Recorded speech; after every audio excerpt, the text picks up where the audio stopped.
அடுத்த ராசி 12வது ராசி மீன ராசி. கண்டிப்பா. ஏற்கனவே ஜென்ம சனி மேல வந்து சனி பகவான் உட்கார்ந்துருக்காரு, பாடா படுத்திருக்காரு. அதுக்கு இடையில கொஞ்சம் பிரீத்திங் டைம் மாதிரி இந்த குரு 5ஆம் பாவத்துக்கு வர நினைக்கிறேன். ரொம்ப அற்புதமான தன்னுடைய ராசிநாதனே இல்லையா தனுசு மாதிரி. கண்டிப்பா. அவங்களுக்கு எப்படி இருக்கியா சொல்லுங்க. மீனராசியை வந்து கேட்டீங்கன்னா ராசியாதிபதி சொல்லக்கூடிய குரு தனுசு சொன்ன மாதிரி ராசியாதிபதி உச்ச மூல திரிகோண ஸ்தானத்துக்கு உச்சம் பெற்று மூல திரிகோண ஸ்தானத்துக்கு வருது. அந்த மூல திரிகோண ஸ்தானத்துக்கு வர்றதுனால அவங்களுக்கு வந்து திருப்பி இழந்த செல்வம், செல்வாக்கு, மதிப்பு, மரியாதை, கௌரவம் அனைத்தையும் மீட்டு எடுக்கக்கூடிய காலம் இந்த கும்பராசி. Very good, very good. ஆமா, புத்திரஸ்தானம் பூர்வ புண்ணியஸ்தானத்துல புத்திரஸ்தானத்துல இருக்கிறதுனால குழந்தைகளால் சந்தோஷம், மகிழ்ச்சி, குழந்தைகளுக்கு நல்ல திருமணம் நடத்தி வைக்கிறது, இந்த மாதிரி ஒரு சூழ்நிலை. அதே மாதிரி குரு பார்வை பார்த்தீங்கன்னா குரு 5ஆம் பார்வையா பாக்கியஸ்தானத்தை பெரியாள் கூடிய ஆசீர்வாதம், ராஜாங்கத்தினுடைய ராஜாக்களுடைய ஆசீர்வாதம் சொன்ன மாதிரி பெரிய அதிகாரிகளுடைய ஆதரவு, மன்னர் காலம் சொன்ன மாதிரி மந்திரிகளால் ஆதரவு, இது எல்லாமே இன்னைக்கு வந்து மீனராசிக்கு இருக்கு. அதே மாதிரி வேலை பார்க்கக்கூடிய இடத்துல உயர் அதிகாரிகளால் நன்மைகள், கேட்ட இடத்துக்கு வேலை இடமாற்றம், பதவி உயர்வு எல்லாமே மீனா. பொருளாதாரம் வந்து ரொம்ப ஒரு உச்சமான நிலையில இருக்கும். இனிமேல் சம்பாதிக்கிறது எல்லாமே பண வரவு எல்லாமே சுபகாரியத்துக்காக செலவாகும்.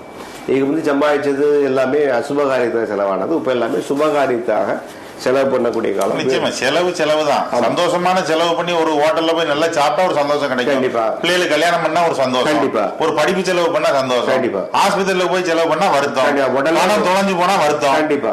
பணம் தொலைஞ்சா பர்ஸ் தொலைஞ்சு போனா வருத்தம். அது ஒரு வருத்தம். ஆஸ்பத்திரியில செலவு பண்ணா 2 வருத்தம் கெட்டு. அப்போ ஒரு விரயம்ங்கிறதே சுப விரயம் அசுப விரயம்னு இருக்கு. ஆமா, சுப. அதனால அப்ப வந்து சுப விரயமா ஒரு காலமா இருக்கு. அதே மாதிரி ராசியை பார்க்கறதுனா 11ஆம் இடத்துல லாபஸ்தானத்தை பாக்குறது, வெளிநாட்டு தொடர்புகள் ஏற்படும், வெளிநாட்டு பண வருமானங்கள் வரக்கூடிய காலமாகும். பலருக்கு புதிய கூட்டு தொழில் லாபகரமாக இருக்கும். கணவன் மனைவி ஒரு திருப்தியா இருக்கும். அதுமாதிரி குரு ஜென்ம ராசியை பார்க்கறதுனால குறிப்பாக இவங்களால் இப்போ பல பேர் வந்து நன்மை அடையக்கூடிய காலம். மீனராசியை வச்சு பல நன்மைகளும் சந்தோஷம் பல ராசிக்காரங்களுக்கு ஏற்படும். மீனராசிக்கு இந்த குரு பயிற்சியான பலன் பார்த்தீங்கன்னா 90% ஒரு யோகமான பலனே இருக்கு. சிறப்பாக மீனத்தில் ஒரு ராசி இருக்காங்க, முக்கியமான ராசி அம்மா.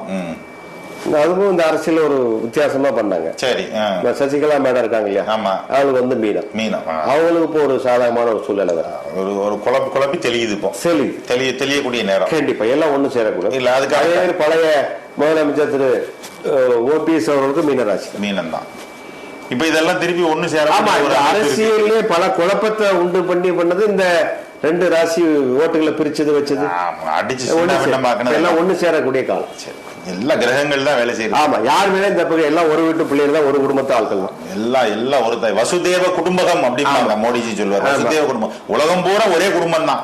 எல்லா மகாவிஷ்ணு தான் அதுக்கு குடும்ப தலைவன். மக்களுக்கு நல்லது நடக்கும் நிச்சயமா.